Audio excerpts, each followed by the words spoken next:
aqalka dowladda hoose xamar ayaa lagu qabtay munaasabad uu maamul gobolka Banaadir ku soo dhaweynayay orodyahankii Soomaaliyeed ee Cabdi Bile Cabdi oo ahaa Soomaaligii ugu horeeyay ee ku guuleysta orodka adduunka ee 1500 mitir oo ka dhacay magaalada Roma ee dalka Talyaaniga sanadkii 1987 kuna guuleystay bilada dahabka.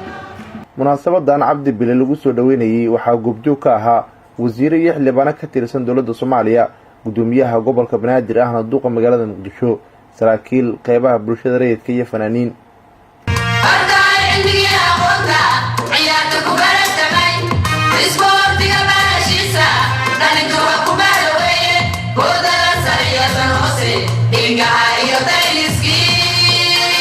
qaar ka mid ah mas'uuliyiintii ka qayb gashay munaasabada oo goobta ka hadlay ayaa tilmaamay in sportiska uu lafdhabar u yahay isdhexgalka bulshada iyo horumarka nabadda, isla markaana loo baahan yahay in laga qayb qaato dhiirigelinta dhalinyarada.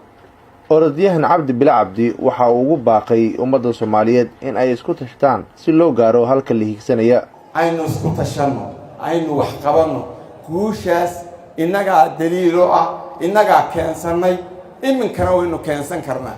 ha noqoto wax inaga go'an oo aynu gabcaha isaga qabsano, ka midowno, dhalinyaradeenana mar dambe aynu rajadoodii iyo diiladoodii soo celino dhalinyaradeenna, dalkeennana sharaftiisii iyo karaamadiisii iyo wixii uu haybad lahaa aynu soo celino.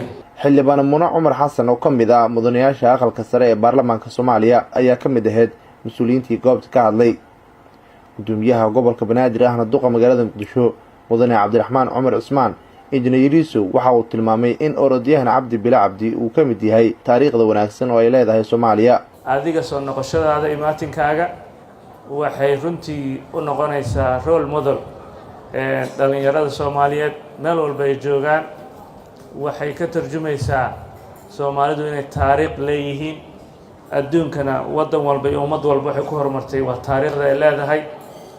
taariikhdaas oo runtii jiilalka dambena ay buugaagtana ku arki doonaan, library-da adduunkana ka arki doonaan in Cabdi Bile Cabdi uu jabiyey rikoorkii orodka 1500 ee adduunka.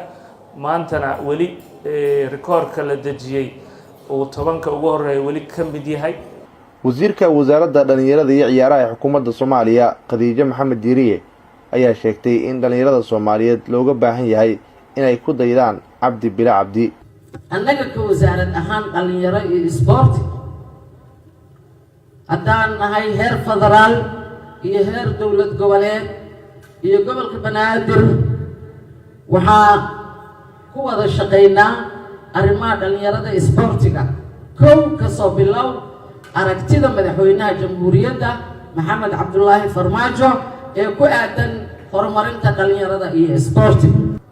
cabdi waxaan rabnaa inuu ku daydaan dhalinyaradeenna la marin habaabiyey, jidkooda laga leexiyey, ay arkaan in Cabdi Bile Cabdi oo arday ah oo qaranka Soomaaliyeed caalamka uga keenay abaalmarin dahab ah.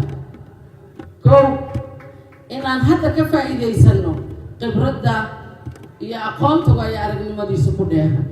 munaasabada markay soo ilaatay ayaa gudoomiyaha gobolka Banaadir ahna duqa magaalada Muqdisho waxa uu shahaadooyin sharaf gudoonsiiyay orodyahan Cabdi Bile Cabdi. wasiirka wasaaradda dhalinyarada iyo ciyaaraha ee dowladda Soomaaliya Khadiija Maxamed Diiriye iyo sidoo kale gudoomiyaha sportiska gobolka Banaadir Xasan Aadan Yawarowish. Nuur Saciid Taaliil, warbaahinta qaranka Soomaaliyeed, magaalada Muqdisho.